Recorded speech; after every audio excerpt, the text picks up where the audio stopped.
Rodgers finished the game with just over 300 passing yards, 3 touchdowns, and an interception. Shannon, on a scale of 1 to 10, how much was Rodgers to blame for the loss here? Well, he has to take a lot of the blame, Skip, because he had 2 of those costly turnovers. He threw an interception, and the center quarterback exchange.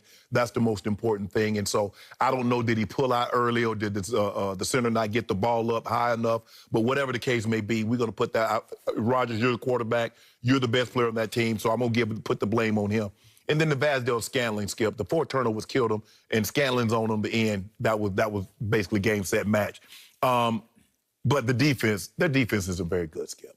And we've seen that over the last couple of weeks. We saw that they probably should have lost to Jacksonville had they had any competency at the quarterback position. We saw Minnesota run them off the field. We saw Tampa do a number on them, and they just couldn't stop them. And so we saw this again. Phillip Rivers was doing damage. They ran the ball. They did whatever they wanted to do.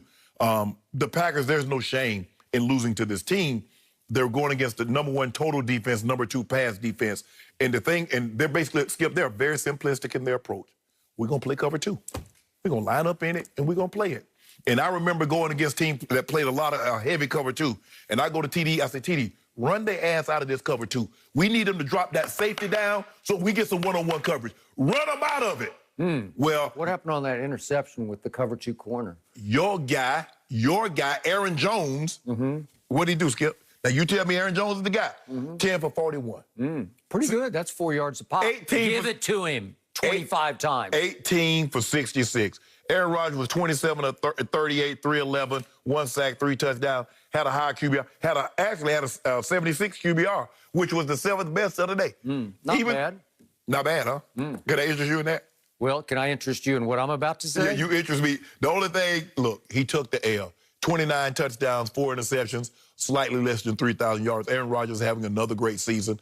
But yesterday, those 4 turnovers killed him, and he was a large part of that. Okay, so scale of 1 to 10, you'd give him a 5 maybe for blame? No. I give him... I'll give him a 3. A 3? Yeah. Okay, so he deserves 3 on a scale of 10 of the blame yesterday. Okay, let me explain to you why he deserves at least a 9. And once again, I'm being a nice guy. I'm being a really nice guy. This is a transcendent thrower of the football, says this man across from me. This is actually the greatest thrower of the football in the history of the game, says the Hall of Famer across from me. Only temporarily. Right? Only temporarily.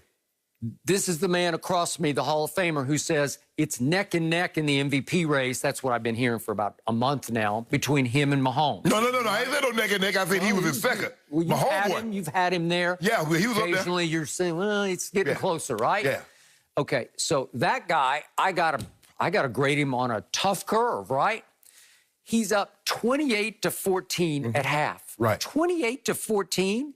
And he loses the second half 17-3. And the 3 didn't come until a few seconds were left in the second half on a late field goal, right? Well, I fought them for that because I thought they played for the tie instead of going for the win. And Aaron spiked it twice, and I couldn't quite figure out what he was doing because he seemed to have lost his time management equilibrium. He just seemed to be a little bit out to lunch. I don't know if he and Matt weren't on the same page. Why? What would you have him do? Well, go for it. Throw for it. Go for the throat.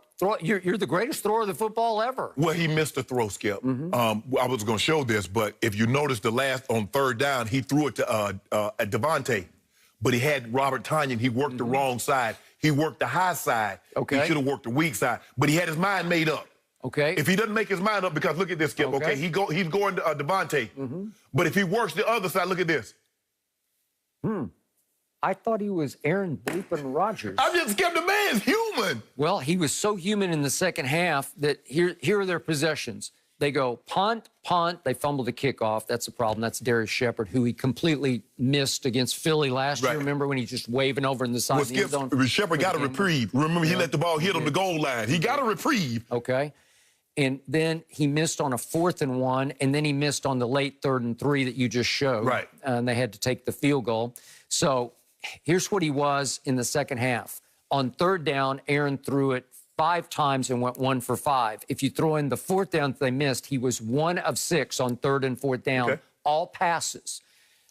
That's not transcendent throwing. Well, I think the thing is, Skip, is that they probably should have taken it, looking back at it, if you take the field goal, now you kick the field goal to win the game. But they didn't do that. Okay. That's neither here nor there. You have let's Aaron go back Rodgers. to the 4th and 1, and Matt LaFleur says, let's go for it. Right. Okay, 4th and 1, and if we could see this play, he looks for Devontae, but can't find him because he's triple covered, and so he has to lob one up to Jamal Williams, and it was just a bad idea thrown too far.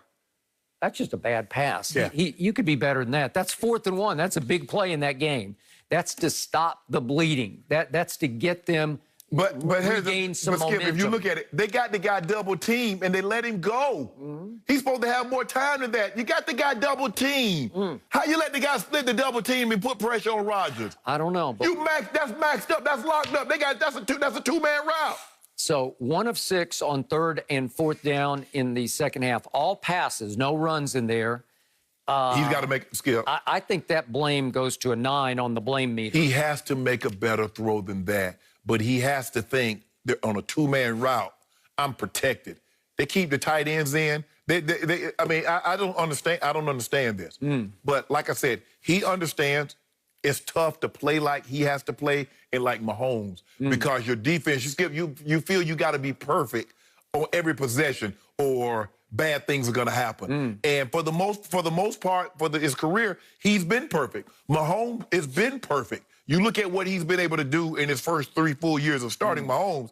His defense hasn't been great, but somehow, you know, Skip, in order to beat teams like the Packers and to beat Kansas City when they got these great quarterbacks, you got to get to 30. You're not beating them. I'm glad you brought Mahomes back up because before I get to the final stat I'm going to share with you about Aaron Rodgers, would you believe that last night was Mahomes' first ever touchdown pass to win a game in the last 2 minutes? So you're raving about the game has never seen anything like this. Yeah. And he did for the first time what Tom Brady just routinely has done his whole career. So Tom Brady was doing. You got to realize, Skip, this is only 3rd year starting. Okay. Tom Brady couldn't. Tom Brady couldn't hold a count of this kid his first 3 years. Stop! Don't do that, Skip. Okay. So let's go back to Aaron Rodgers, the other man you gloat about often on this show. He is now 2-8-1 in overtime games. 2-8-1. And recently we saw him unravel completely psychologically at Tampa against Tampa Bay. I saw your guy do it 2 weeks later against New Orleans. And guess what? In that game, after jumping to an early lead, he fell completely apart and could not score in the last 3 quarters. And in the second half yesterday with the 28-14 lead in a big game for them and obviously for Phillip Rivers also, he got outplayed by Phillip Rivers in the second half, a 38-year-old quarterback. Yeah. And he scored. You make it seem like Rodgers 22. 3 points. Let me ask you a question. Who played worse? Did Rodgers play worse against Tampa or did Brady play worse against New Orleans?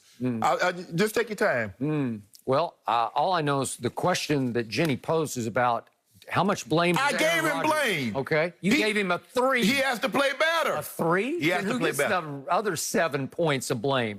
Shepard fumbling the football. Yeah. The defense gets a lot of Skip. Come on now, Skip. They got two big dogs at the Preston Smith and Zadarius Smith. They're not. Come on, bro. Y'all got to stop the run. The worst defensive effort I've seen this whole football season belongs to the Tampa Bay defense against New Orleans a couple Sunday nights ago. That was the worst I've ever seen this whole year. What does Brady? So what was the blame for Brady? Well, call timeout to kick a field goal so you don't get blamed. Yeah. That's embarrassing. Well, that was 5-5. I'd give him a 5 on that one because the defense deserved 5. So what does the defense deserve in this? This is a transcendent throw of the football. Oh, so what's Brady? What's Brady? You told me Brady GOAT. Well, he is the GOAT. I don't tell you. Everybody tells you. Well, how to go only score 3 points? What GOAT you know score 3 points in a game?